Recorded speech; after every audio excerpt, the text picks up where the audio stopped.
Assalamualaikum warahmatullahi wabarakatuh, sahabat sejuta kisah. Kembali lagi kami hadir menjumpai Anda. Tentu seperti biasa kami akan menyuguhkan cerita-cerita misteri yang menarik.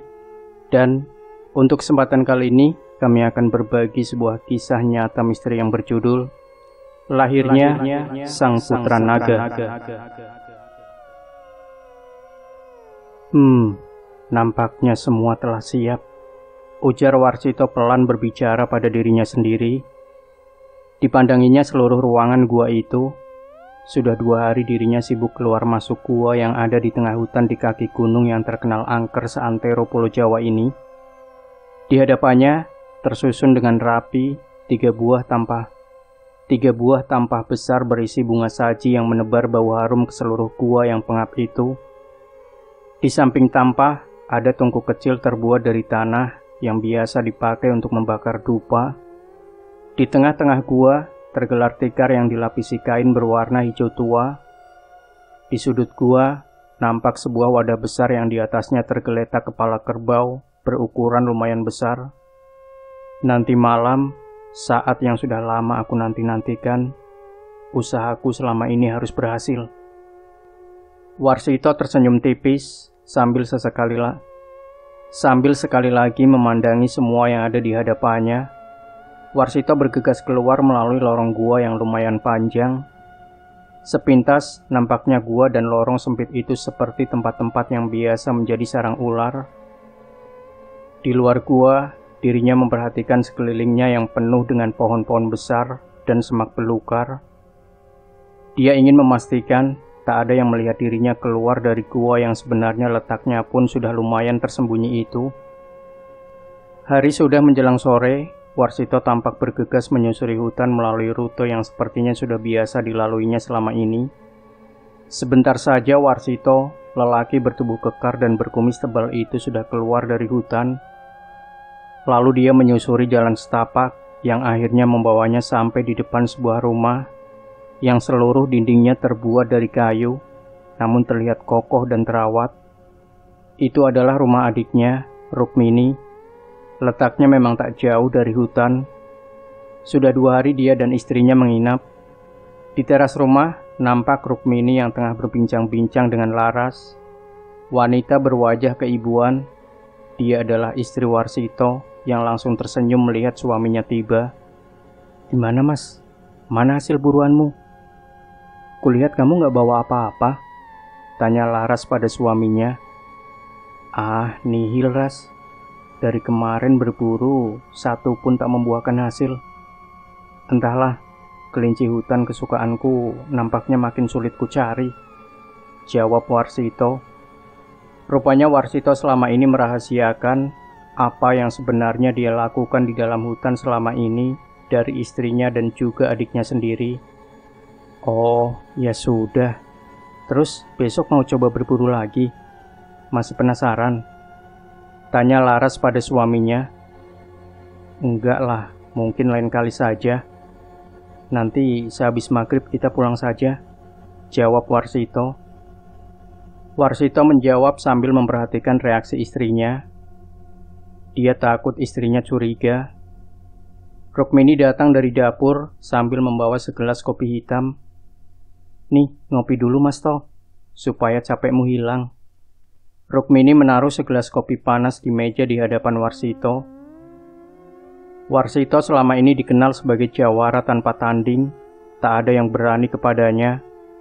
Karena selain ilmu bela diri, dia juga dikenal memiliki ilmu kebatinan tingkat tinggi yang diwarisi dari bapaknya, yang jauh sebelumnya juga memiliki reputasi yang sama. Warsito memiliki sawah yang luas dan juga kebun yang diwarisi dari orang tuanya. Namun semua itu seperti tak berarti, karena selama ini dia dan istrinya belum juga dikaruniai keturunan. Sudah berbagai cara mereka coba, namun tak membuahkan hasil. Sampai pada suatu malam, dalam semedinya, Warsito didatangi sesosok ular besar bersisik emas dengan sepasang tanduk kecil yang ada di kepala ular itu. "Buka matamu, Warsito." Sosok ular itu yang ternyata dapat berbicara. Warsito terkejut dengan apa yang kini ada di hadapannya. Dia mencoba tenang sambil menjawab. "Siapa engkau, wahai ular bersisik emas?" tanya Warsito pelan. "Aku adalah sumber dari semua ilmu yang kau miliki turun-temurun sejak zaman nenek moyangmu," ujar ular itu sambil mendesiskan lidahnya yang bercabang. "Aku tahu apa yang kau inginkan. Kalau kau mau, aku bisa memberikannya padamu," sambung ular itu yang kini melingkar di hadapannya. "Benarkah? Apa imbalan yang kau minta dariku?" tanya Warsito. "Kau tak perlu khawatir. Aku tak minta apa-apa darimu. Semua ini aku berikan sebagai imbalan atas pengabdian leluhurmu selama ini kepadaku.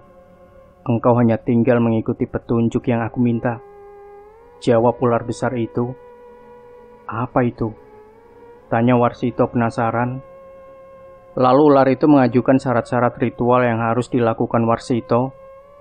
"Ingat, saat bulan purnama, kau harus melakukannya. Ini kesempatanmu satu-satunya agar kau bisa punya anak, dan kau akan bertambah sakti melebihi leluhurmu dulu," ucap ular itu. Warsito tampak bersemangat. Tanpa pikir panjang, dia menyanggupi semua syarat ritual yang diminta ular siluman itu. Tak lama kemudian, sosok ular itu menghilang, meninggalkan Warsito yang masih duduk bersila dengan wajah yang kini terlihat sumringah. "Masih ada beberapa hari lagi. Cukup waktu bagiku untuk mempersiapkan semuanya," ucap Warsito dalam hati. Hari mulai terlihat gelap, namun nampak bulan purnama perlahan menunjukkan sinar terangnya menghiasi langit. Warsito dan istrinya pamit pulang pada Rukmini. Nampaknya Rukmini dan Laras tak menyadari kalau Warsito punya rencana besar malam ini. Warsito dan Laras berjalan menyusuri jalan setapak. Malam itu bulan purnama nampak menerangi jalan mereka. "Kamu haus, Ras? Nih, aku bawa minum. Kamu habiskan saja." Warsito menyodorkan botol minum kepada istrinya. Tanpa curiga, Laras menyambut botol minum itu dan meneguknya perlahan. "Maafkan aku, Ras. Ini semua aku lakukan demi kita berdua," ucap Warsito dalam hati. Tak lama kemudian, Laras berhenti sambil memegangi kepalanya. "Aduh, kok jadi pusing begini ya, Mas? Pandangan serasa muter-muter," keluh Laras pada suaminya. "Mungkin kamu kelelahan. Memang kamu dan Rukmini tadi ngapain aja selama aku berburu di hutan?" tanya Warsito. Laras tak menjawab. Tiba-tiba tubuhnya lemas. Warsito dengan sigap memegangi tubuh istrinya agar tidak jatuh. Lalu dengan tangannya yang kekar, Warsito membopong istrinya yang pingsan masuk ke dalam hutan. Warsito berjalan hati-hati sambil memperhatikan sekelilingnya. Takut ada orang yang melihatnya. Tak lama kemudian, dia sampai di depan mulut gua, lalu bergegas membawa istrinya masuk ke dalam. Dibaringkan tubuh istrinya di atas tikar beralaskan kain hijau yang sudah dipersiapkannya tadi. Dengan hati-hati dia membuka seluruh pakaian istrinya, sampai tak ada selai benang pun yang menempel. Lalu diambilnya tampah berisi bunga sesaji, disebarkan ke sekujur tubuh istrinya itu. Tak lama dia pun membuka seluruh pakaiannya, lalu duduk bersila, dan kemudian membakar dupa yang ada di dalam tungku. Mulutnya sibuk komat-kamit, entah apa yang diucapkan lelaki itu. Dia tampak serius sambil memejamkan mata. Tak lama kemudian, muncul sosok ular besar bersisik emas dari lorong gua. "Wahai Warsito, apakah engkau sudah siap?" tanya ular itu kepada Warsito yang masih sibuk komat-kamit. "Ya, aku sudah siap," jawab Warsito dengan mantap. Lalu ular itu perlahan merayap ke arah Warsito. Tak lama kemudian, Ular besar bersisik emas itu nampak melilit tubuh Warsito yang masih duduk bersila tanpa busana. Dan ketika kepala ular itu persis ada di hadapan wajah Warsito, tiba-tiba sosok ular itu berubah menjadi asap tipis berwarna kuning. Perlahan Warsito membuka mulutnya. Asap kuning itu sedikit demi sedikit masuk ke dalam mulut Warsito. Setelah itu Warsito membuka matanya. Ada hawa panas menjalar di sekujur tubuhnya. Perlahan-lahan, sekujur tubuhnya muncul sisik ular berwarna emas. Mata Warsito berubah warna merah menyala. Mulutnya mendesis sambil menjulurkan lidahnya yang ujungnya kini bercabang dua. Warsito berubah menjadi sosok yang menyeramkan. Dirinya kini bagaikan perpaduan antara manusia dan ular. Perlahan-lahan dia bangkit, mendekati Laras yang masih tertidur dengan bertaburkan berbagai jenis bunga sesaji di sekujur tubuhnya.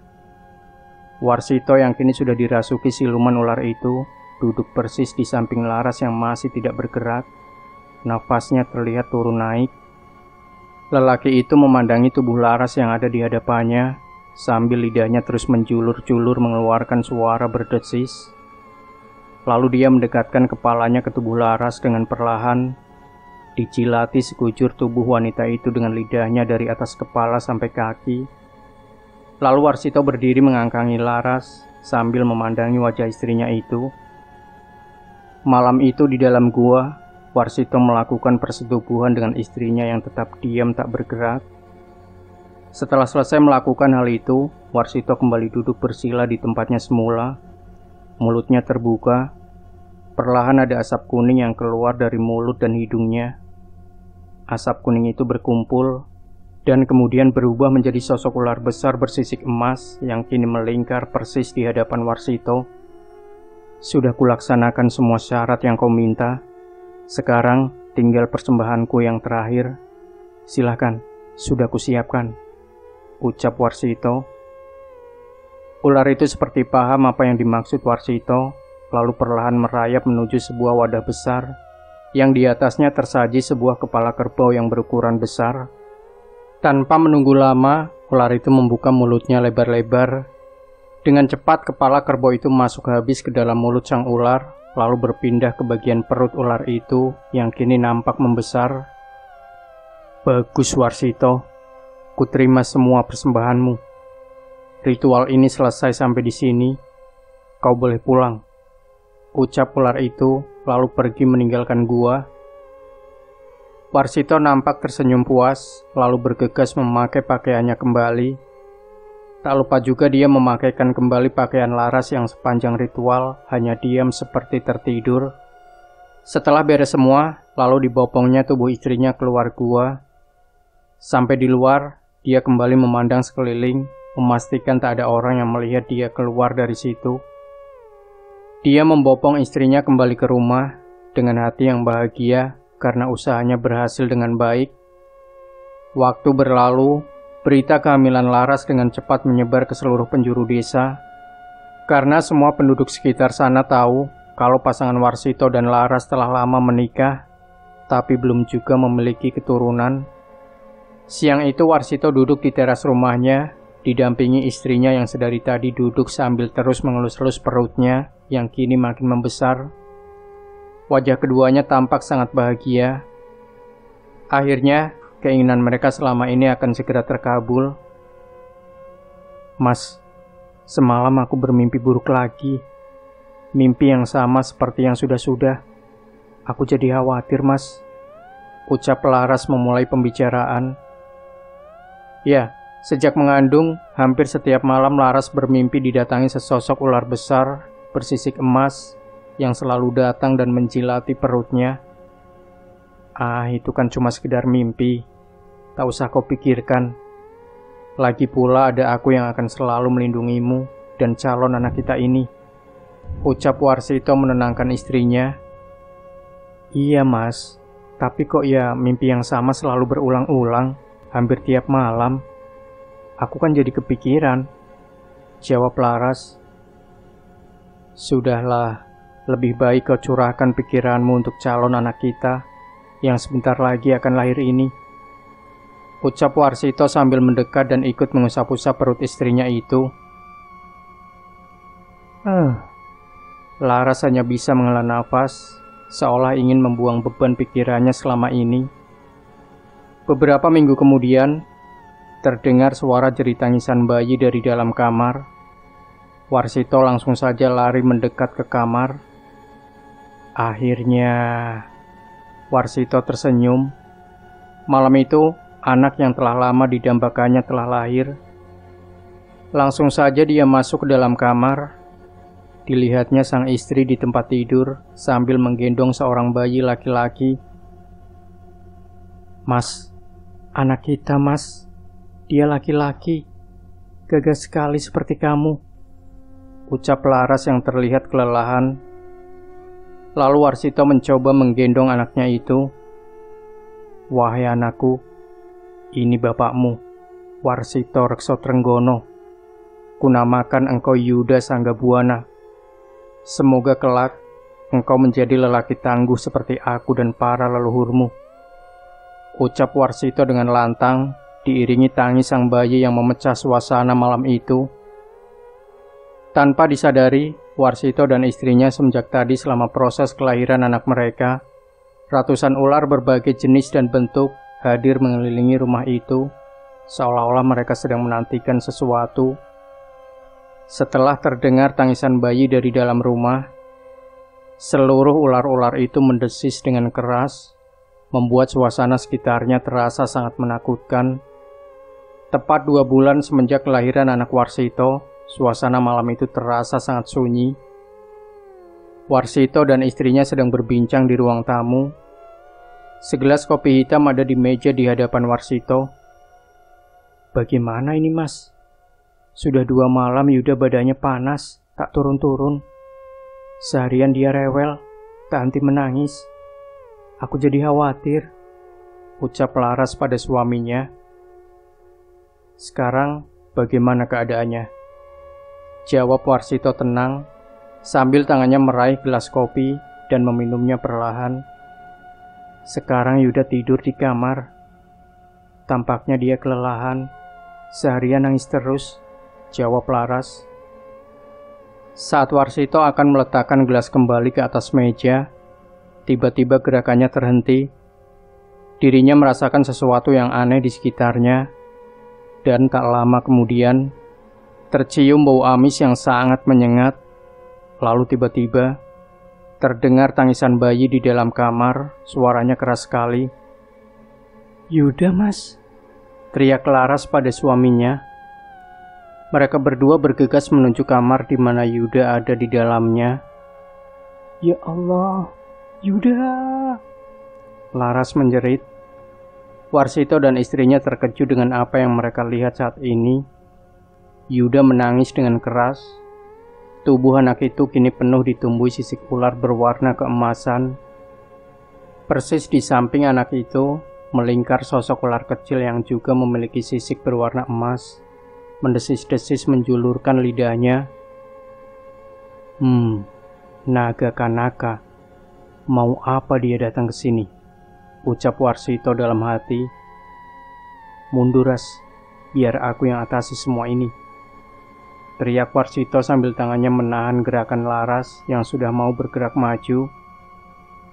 Warsito sudah siapkan ajian pemusnah di tangan kanannya, lalu dia bergerak maju menghampiri anaknya dan ular itu.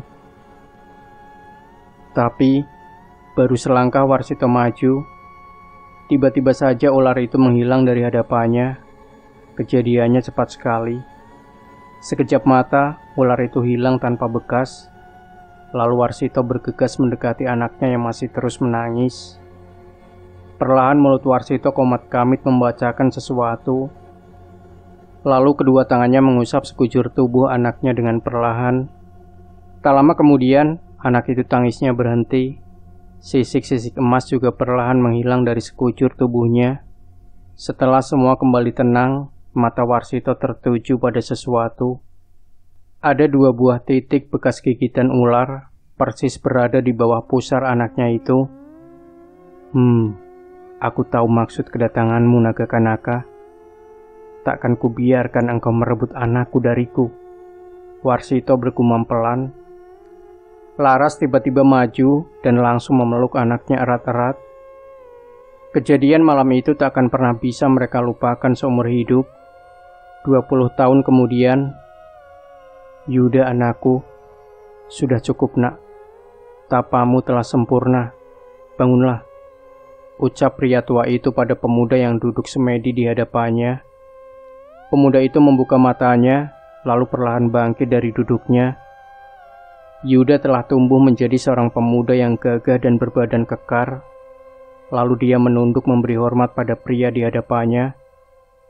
Pria itu adalah Warsito, tersenyum melihat Yuda anaknya yang berdiri di hadapannya dengan hanya menggunakan celana pendek. Tubuh Yuda yang bertelanjang dada, nampak 2 buah titik hitam terlihat jelas persis di bawah pusarnya. "Ilmumu telah sempurna, semuanya telah kuajarkan dan kuwariskan padamu. Kelak, engkau juga harus mewariskannya pada keturunanmu nanti," ucap Warsito sambil memegang pundak anaknya. "Sekarang mari kita pulang, ibumu menanti di rumah," sambung Warsito. Mereka berdua berjalan beriringan menyusuri jalan setapak menuju desa tempat tinggal mereka. Warsito senang, rasa khawatir yang mengantuinya selama ini seakan sudah berkurang. Sambil sesekali melirik Yuda anaknya yang berjalan di sampingnya. "Semua ilmuku telah kuwariskan padanya. Anakku akan menjadi seorang lelaki hebat tanpa tanding. Bahkan mungkin dia jauh lebih hebat daripada aku," batin Warsito. "Selama ini aku bersusah payah menjaganya agar sang naga Kanaka tak bisa merebutnya dariku. Semoga kedepannya dia mampu menjaga dirinya sendiri," ucap Warsito dalam hati. "Pak, bapak kok melamun?" tanya Yuda pada bapaknya yang berjalan di sampingnya. "Ah, nggak apa-apa. Perut bapak sudah lapar. Sudah terbayang daging kelinci hutan masakan ibumu di rumah," jawab Warsito sambil tersenyum. Akhirnya mereka sampai di rumah. "Bu, aku pulang," teriak Yuda di depan pintu rumah. Ibunya muncul sambil tersenyum, dipeluknya anaknya itu, lalu dicium keningnya. "Alhamdulillah, kamu sehat nak. Ibu khawatir sekali sama kamu," ucap Laras membelai rambut anaknya itu. "Aku baik-baik saja bu, tapi aku lapar sekali. Aku kangen masakan ibu," jawab Yuda. "Ya sudah, kamu mandi dulu. Nanti ibu siapkan makanan untukmu nak," balas Laras. Hari demi hari berlalu, nampak Laras terbaring lemah di atas tempat tidur. Wajahnya pucat, tubuhnya kini semakin kurus. Sudah beberapa bulan ini, Laras sakit-sakitan. Warsito suaminya dan Yuda anaknya setia mendampingi dan merawat Laras yang keadaannya semakin memburuk. Warsito nampak duduk melamun. Dia tak habis pikir, seluruh kemampuannya telah dikerahkan untuk mengobati istrinya, tapi tak membuahkan hasil. Penyakit kanker itu terus menggerogoti tubuh istrinya. Beberapa bulan kemudian Laras wafat, meninggalkan Warsito suaminya dan Yuda anaknya yang nampak sangat terpukul. Kini tinggal mereka berdua tinggal di rumah besar ini. Hari ini tepat 100 hari semenjak kematian Laras. Suasana malam itu sangat sunyi. Warsito nampak duduk termenung di teras rumah. Pandangannya nampak jauh menerawang ke depan. Yuda datang dan duduk di samping bapaknya. Diperhatikan wajah bapaknya itu yang semakin menua. "Bapak enggak makan?" Yuda bertanya pelan pada bapaknya. "Bapak enggak lapar, Yud?" jawab Warsito. Belum lanjut pembicaraan mereka, tiba-tiba wajah Warsito berubah tegang. Perlahan semilir tercium bau yang sudah lama tak diciumnya, bau amis ular. Akhirnya setelah selama ini, dia datang juga," ucap Warsito dalam hati. Yuda heran melihat perubahan sikap bapaknya itu, tapi dia juga merasakan sesuatu yang aneh, dan juga bau amis yang terasa sangat familiar baginya. "Siap-siap Yud, nampaknya malam ini kita kedatangan tamu," ucap Warsito sambil bangkit dari duduknya. Tiba-tiba saja dari balik kegelapan malam, muncul sesosok pria tinggi besar dengan mengenakan baju seperti layaknya seorang raja, dengan mahkota emas yang berbentuk ukiran ular melingkar di kepalanya. "Hai Warsito, malam ini aku datang untuk menjemput putraku. Sebaiknya engkau tak usah menghalangiku," ucap lelaki itu sambil bertolak pinggang menunjuk ke arah Yuda. "Wahai naga Kanaka, kita memang punya urusan yang belum selesai. Tapi malam ini, aku sedang tak bernafsu meladenimu. Diriku masih berduka dengan kematian istriku," jawab Warsito. Pria berbaju kerajaan itu menjawab, "Selama ini kubiarkan engkau merawat dan membesarkan putraku, tapi sudah tiba saatnya dia ikut denganku. Tapi baiklah, kuturuti keinginanmu. Lagi pula istrimu juga yang telah berjasa merawat putraku itu. Tapi nanti, 2 hari dari sekarang, kau harus mengantarkannya padaku, atau kau terima akibatnya." Usai berkata, pria itu lenyap di telan gelapnya malam. Yuda nampak terkejut mendengar pembicaraan kedua orang tadi. Matanya langsung tertuju kepada bapaknya yang masih berdiri dengan tangan mengepal dan terlihat marah. "Pak, apa maksud omongan orang itu tadi? Siapa dia? Kenapa dia sebut aku sebagai putranya?" tanya Yuda bertubi-tubi pada bapaknya. "Sini mendekat, Yud. Mungkin inilah saatnya kamu tahu apa yang sebenarnya Bapak rahasiakan darimu, bahkan juga ibumu. Tapi Bapak pikir engkau sudah cukup dewasa untuk tahu yang sebenarnya," ucap Warsito sambil duduk kembali di kursinya. Malam itu Warsito menceritakan kepada Yuda semua rahasia yang selama ini terpendam. Yuda nampak mendengarkan dengan hikmat, sambil sesekali wajahnya nampak terkejut mendengar tuturan rahasia yang selama ini disimpan bapaknya rapat-rapat. "Begitulah Yud, selama ini dia berusaha merebutmu, tapi tak pernah kubiarkan. Karena kau adalah anakku, darah dagingku, tak mungkin kubiarkan siluman itu merebutmu dariku," kata Warsito pelan kepada Yuda yang masih diam seolah tak percaya oleh kisah yang barusan didengarnya. "Aku juga tak sudi, Pak, ikut siluman itu. Bagiku bapak dan ibu adalah satu-satunya orang tua yang aku sayangi." "Lantas, selanjutnya bapak mau apa?" ucap Yuda panjang sambil tangannya mengepal. "Bapak akan hadapi dia. Semua ini harus diakhiri. Bapak akan berusaha memusnahkan siluman itu bagaimanapun caranya," jawab Warsito sambil memegang pundak anaknya. "Bapak jangan sembarangan. Dari auranya makhluk itu sepertinya sangat kuat sekali. Bapak tak mungkin sanggup menghadapinya seorang diri. Biar aku ikut sama Bapak. Kita hadapi dia bersama-sama," pinta Yuda pada bapaknya. "Jangan Yud. Bapak tidak mau kamu ikut celaka. Lebih baik kamu pergi sekarang menemui pamanmu Ki Heru Cokro di Karangsewu. Minta perlindungan pada beliau di sana. Tempat itu sepertinya aman untukmu." Yuda nampak tidak setuju dengan apa yang bapaknya ucap barusan, tapi dia cuma mengangguk sambil merencanakan sesuatu dalam hatinya. 2 hari kemudian waktunya tiba, Warsito bangkit dari semedinya. "Saatnya telah tiba," ucapnya dalam hati. Lalu dia bangkit, rumahnya terasa sunyi semenjak kematian Laras istrinya. Anaknya Yuda telah pamit kemarin menuju Karangsewu, tempat pamannya Ki Heru Cokro tinggal. Kini hatinya telah mantap, malam ini semuanya ingin diakhiri. Dirinya telah mempersiapkan segala sesuatunya. Tak lupa diambilnya sebuah cambuk panjang dari dalam lemari. Dipegangnya cambuk panjang berwarna hitam itu. Cambuk Ki Amok Geni. Senjata andalanku, warisan dari leluhur. Bantulah aku menghadapi semuanya nanti, ucap Warsito perlahan. Setelah semuanya siap, dirinya melangkah keluar rumah.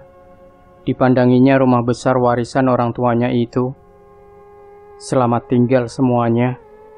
Mungkin ini terakhir kali aku menginjakkan kakiku di rumah ini, ucap Warsito dalam hati sambil memandangi rumahnya yang kini telah sepi. Lalu dia melangkahkan kakinya meninggalkan tempat itu dengan perasaan hati yang sedih. Sepasang mata nampak memperhatikan dirinya dari balik pepohonan. Malam itu, sinar bulan purnama nampak menerangi area sekitar hutan itu. Warsito menghentikan langkahnya. Kini dirinya sampai di depan hutan di kaki gunung yang terkenal angker seantero Pulau Jawa itu. Tanpa disadarinya, sedari tadi ada yang mengikutinya sepanjang perjalanan dari rumahnya sampai ke tepi hutan ini. Lalu Warsito bergegas melangkah masuk ke dalam hutan yang gelap itu, diikuti sesosok bayangan hitam yang sejak awal memang tanpa disadari mengikutinya. Kini Warsito telah sampai di depan mulut sebuah gua. Semak belukar yang sangat lebat tampak menutupi sekitar gua di tengah hutan itu. Wahai naga kanaka, aku datang menemuimu. Keluarlah. Kita selesaikan semuanya malam ini juga.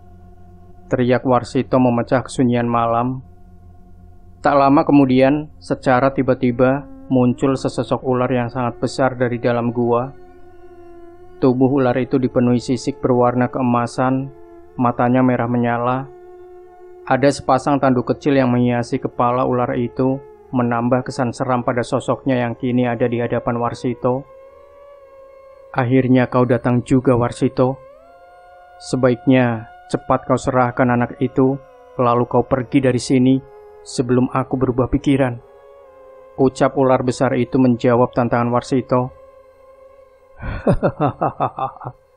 Jangan sombong kau siluman ular sialan. Malam ini akan kubuat kau bertekuk lutut di hadapanku.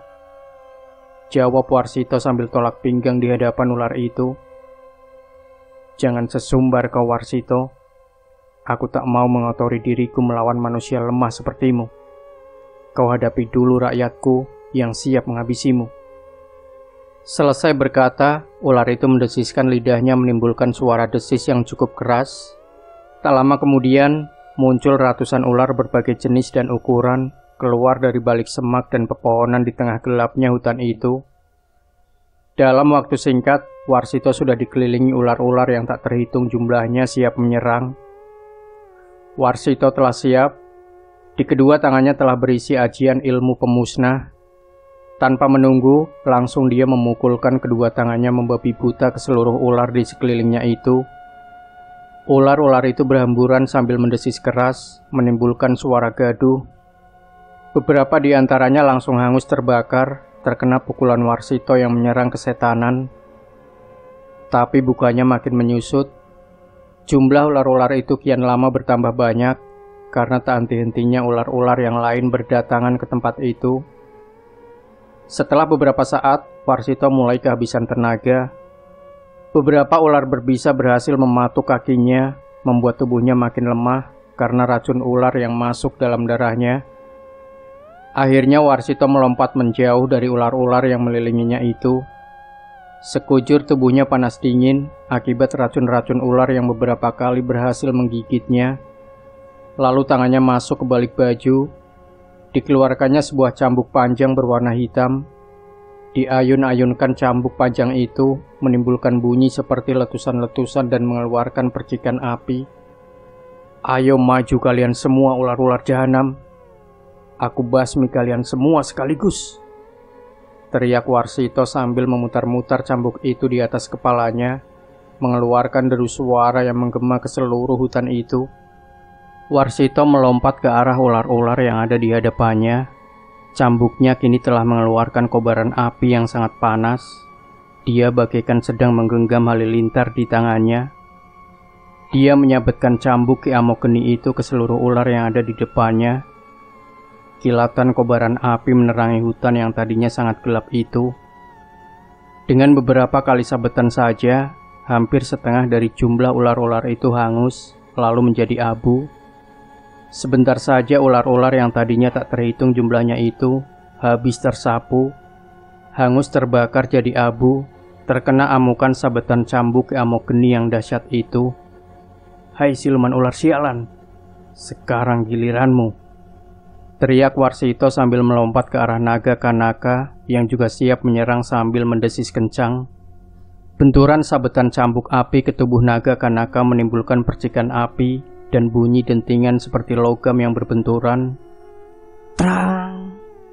Warsito terus menyabetkan cambuk apinya ke arah tubuh dan kepala naga kanaka. Tapi sepertinya cambuk api maha dahsyat itu tak mampu melukai ular siluman itu yang tubuhnya dipenuhi sisik emas yang seakan-akan keras bagaikan baja. Shhh. Keluarkan seluruh kemampuanmu manusia tak tahu diri, ucap sang siluman ular sambil tak hentinya mendesis. Warsito terkejut, dirinya seakan tak percaya kalau cambuk sakti andalannya itu seperti tak ada apa-apanya di hadapan musuhnya itu. Wajahnya mulai terlihat khawatir. Lalu tiba-tiba ular besar itu menggerakkan ekornya ke arah Warsito yang membuat pria itu terpental jatuh ke tanah. Cambuk api lepas dari tangannya. Dengan gerakan cepat, sebentar saja tubuh Warsito sudah ada di dalam lilitan tubuhnya. Krak! Bunyi tulang tubuh Warsito remuk dalam lilitan siluman ular itu. Warsito menjerit kesakitan. Lalu naga kanaka membuka mulutnya lebar-lebar. Posisi mulutnya persis ada di atas kepala Warsito, siap menelan pria malang itu. Tiba-tiba, buk! Sebuah hantaman keras mengenai kepala ular siluman itu. Naga kanaka terkejut. Kini di hadapannya hadir seorang pemuda kekar yang berdiri dengan posisi kuda-kuda siap tempur. Lepaskan bapakku! Dasar kau siluman ular jahanam! Yuda berteriak sambil menyiapkan serangan berikutnya. Warsito terkejut, dirinya yang masih ada dalam lilitan naga kanaka berteriak lemah. Yuda, apa yang kau lakukan di sini, nak? Cepat pergi tinggalkan tempat ini, ucapnya pelan menahan sakit. Akhirnya kau datang juga, putraku. Telah lama ku nantikan kehadiranmu di sini, ucap naga kanaka. Cih, siapa yang sudi ikut dengan ular siluman sepertimu? Cepat, lepaskan bapakku, teriak Yuda membalas. Rupanya dari awal, Yuda tak pernah berangkat ke tempat pamannya di Karangsewu. Diam-diam dia mengikuti bapaknya sampai ke dalam hutan angker ini. Aku tak mungkin melukaimu, wahai putraku. Lebih baik engkau diam di situ dan saksikan aku melumat habis manusia sialan ini, jawab naga kanaka. Lalu dari mulut ular siluman itu keluar asap kuning dan dihembuskan ke arah Yuda. Sesaat kemudian, Yuda sudah dikelilingi asap kuning itu. Kepalanya langsung terasa pusing. Tubuhnya kaku tak sanggup bergerak, lalu ambruk dengan mata yang masih sanggup melihat walau samar-samar. Yuda yang tergeletak tak berdaya akibat pengaruh asap kuning tadi, menyaksikan pemandangan yang mengerikan sekaligus memilukan. Perlahan, naga kanaka menelan bapaknya dari mulai kepala sampai seluruhnya masuk ke dalam mulut siluman ular itu. Yuda menjerit memanggil-manggil bapaknya, tapi tak ada suara yang keluar dari mulutnya. Perlahan air mata menetes dari sudut matanya. Tak dapat disangka, dia kini menyaksikan ajal bapaknya yang tewas mengenaskan persis di hadapannya, dan dia tak mampu melakukan apa-apa. Namun tiba-tiba, sesosok pria berjubah putih dengan sorban di kepalanya melompat dan membopong Yuda di pundaknya dan bergerak cepat meninggalkan tempat itu. Tak lama Yuda pun pingsan tak sadarkan diri di punggung orang itu. Entah siapa dan mau dibawa kemana dirinya itu. Nah, sahabat sejuta kisah, jangan lupa untuk terus ikuti cerita-cerita misteri dari kami setiap harinya. Jangan lupa tinggalkan komentar Anda, like, share video ini, subscribe channel Sejuta Kisah, dan nantikan kembali cerita-cerita misteri terbaru dari kami. Wassalamualaikum warahmatullahi wabarakatuh.